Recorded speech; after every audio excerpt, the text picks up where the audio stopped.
এক যুগ পরে তোমাদের জন্য আবার একটা ভিডিও নিয়ে হাজির হলাম। প্রথম পেজটা চলে যাওয়ার পর ভিডিও করার ইচ্ছাটা একদমই চলে গিয়েছিল, কিন্তু আবার মনে অনেকটা সাহস জগিয়ে শুরু করলাম। তো চুল দেখতে পাচ্ছ আমি আগেই বেঁধে নিয়েছি। আর একটা মডেলের ওপর মেকআপ করা যতটা সহজ, নিজের ওপর মেকআপ করা ঠিক ততটাই কঠিন, বিশেষ করে যখন চুলের ব্যাপারে আসে। একটা লাইন্স খুব কেয়ারফুলি করতে হয়, আর হাতের সাথে সাথে ঘাড় মাথা পুরোটাই কিন্তু ব্যথা হয়ে যায়। তো প্রথমে আমি আমার স্কিন প্রিপারেশন করে নিচ্ছি। ভিডিও করতে করতে হাসি মজা গল্প সব তো চলতেই থাকে। তো আমার প্রথম পেজটাতে অনেক মেকআপের ভিডিও দেওয়া ছিল, তো সেগুলো চলে যাওয়াতে আমি অনেকটাই আপসেট ছিলাম। তার জন্য আমি কোনোরকম ইউটিউব ফেসবুক কোথাও ভিডিও দিইনি। আর এই ভিডিওগুলো বানানো বিশেষত আমার ইনস্টাগ্রাম রিলসের জন্য। তো ভাবলাম যখন শ্যুট করবই তোমাদের জন্য একটা ছোট্ট মেকআপ ভিডিও নিয়ে আসি। আইব্রো ড্র করে নেওয়ার পর আমি এখানে ভালোভাবে আইশ্যাডো লাগাচ্ছি। আমি আজকের আই মেকআপটা একটু নিউডের মধ্যে বলবো না, খুব হালকার মধ্যে রাখার চেষ্টা করেছিলাম। খুব হেভি রাখলে আমাকে হয়তো এই লুকটার সাথে মানাতো না, এটা আমার মনে হয়। তো আমি এখানে প্রথমে একটা রেড কালার এর আইশ্যাডো নিয়ে লাগিয়ে নেওয়ার পর এখানে একটা রেড শিমারি কালার দিয়েছিলাম। তো আমার মনে হলো যে ভালো লাগতে পারে, বাট খানিকক্ষণ পর আমি দেখলাম রেড শিমারিটা একটু আলাদাই লাগছিল। তখন আমি আবার সেটাকে গোল্ডেন দিয়ে ঢাকার চেষ্টা করেছিলাম আর কি। তো ভাবি তোমাদের সাথে অনেক গল্প করব, আড্ডা দেব, কিন্তু সময়ের অভাবে সেটা আমার হয়ে ওঠে না সব সময়। তো আমি চেষ্টা করব এরপর থেকে রেগুলার তোমাদের সাথে আবার যুক্ত থাকার। তো এরপর আমি আমার স্কিনের মধ্যে যে দাগগুলো আছে সেগুলোকে ঢাকা দেওয়ার চেষ্টা করলাম।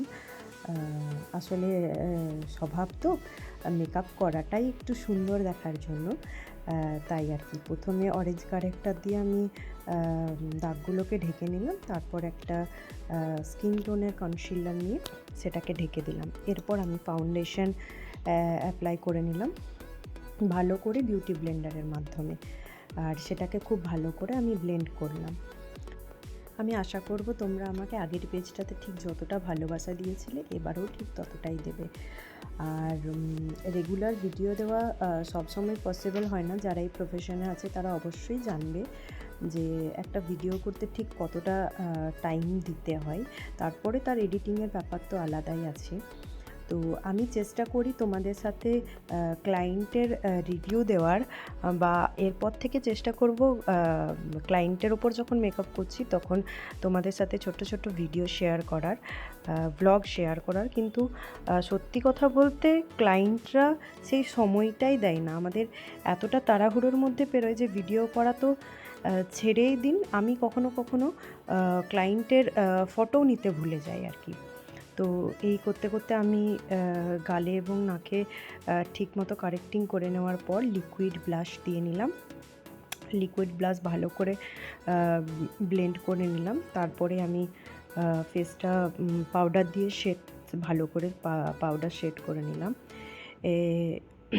ভালো করে কন্ট্রোলিং করে নেওয়ার পর আমি দেখলাম আমার মুখটা বেশ ভূতের মতো দেখতে লাগছে আর কি। তো কিছু করার নেই, এরপর আমি ডাস্ট ব্লাশ দিয়ে নিলাম মুখের ওপরে। মেকআপ আর্টিস্টদের কাছে বা মডেলসদের কাছে ব্লাশ একটা আলাদাই সৌন্দর্যের জায়গা। আমি অনেককে সাজাতে গিয়ে দেখেছি বলে একটু বেশি করে ব্লাশ দাও। জানি না, আমার নিজেরও ব্লাশ খুব পছন্দ, গালগুলো একটু টমেটোর মতো লাল লাল লাগবে। মেকআপ জিনিসটা একটা আর্টিফিশিয়াল জিনিস, তো এটাকে ন্যাচুরাল বললে ঠিক চলবে না, কারণ এটার উপরে অনেকগুলো, তুমি যদি হালকা লাইট মেকআপও করতে চাও তাও 2 থেকে 3টে লেয়ার তো দিতেই হবে, সেটা একটা কমন ব্যাপার। এরপর ভালো করে হাইলাইটার দিয়ে নিলাম হাসতে হাসতে। তো আমি এখানে কখনো কখনো নিজের ওপরে হাসি যে কি হাসলে কত ভালো লাগে দেখতে। একটা আর্টিফিশিয়াল হাসিও কত সৌন্দর্য এনে দেয়। তাহলে যদি সত্যিকারের জীবনে এরকম হাসতে থাকি কত ভালো হবে। এরপর আমি সেটিং স্প্রে দিয়ে সেট করে নিলাম। এরপর পরবো আইলাইনার। দুই চোখে আইলাইনার সমানভাবে দেওয়া কোনো একটা যুদ্ধের থেকে কম নয়। যারা আইলাইনার রেগুলার পরে তারা অবশ্যই জানবে, দুটো চোখ সমান করে টানা মুখের কথা নয়। কখনো কখনো একটার মতো আরেকটাকে সুন্দর করতে গিয়ে দুটোই ঘেঁটে যায়। কিন্তু আমি এখন মোটামুটি ঠিকঠাক পারি। কখনো কখনো আমার দ্বারাও ভুল হয়, কিন্তু আইলাইনার পরলে চোখটা একটা আলাদাই সৌন্দর্য নিয়ে আসে। তো নিজেকে দেখছিলাম, ওয়াও কী সুন্দর লাইনার পরেছি, এখনও চোখটা ভূতের মতনই দেখতে লাগছে। যেহেতু আমি লিকুইড আইলাইনার পরেছিলাম, তাই আমি লাইনারটাকে ব্ল্যাক শ্যাডো দিয়ে আই শ্যাডো দিয়ে সেট করে নিলাম, নয়তো ওপরে লেগে যাওয়ার ভয় থাকে। এরপর আমি ইউজ করব কাজল। ব্ল্যাক কাজলটাই আমি নিজের ওপরে বেশি ইউজ করতে পছন্দ করি। চোখ ছোট, তাও আমি কাজল পরি। ছোট চোখে কাজলটা ঠিক আরও চোখগুলোকে ছোট ছোট করে দেয়, কিন্তু আমার ভালো লাগে। এরপর আমি একটা ফ্ল্যাট ব্রাশ নিয়ে লাইনার আর কাজলের ঠিক সামনে বরাবর ইনার কর্নারটা একটু টেনে নিলাম, যাতে করে চোখগুলো টানা টানা লাগে। এরপর আমি আইল্যাশেসের মধ্যে গ্লু লাগিয়ে নিলাম, ফলস ল্যাশেসগুলো লাগানো তোমাদেরকে দেখানো হয়নি, লাগিয়ে নিয়েছি। এরপর একটা রেড লিপস্টিক দিয়ে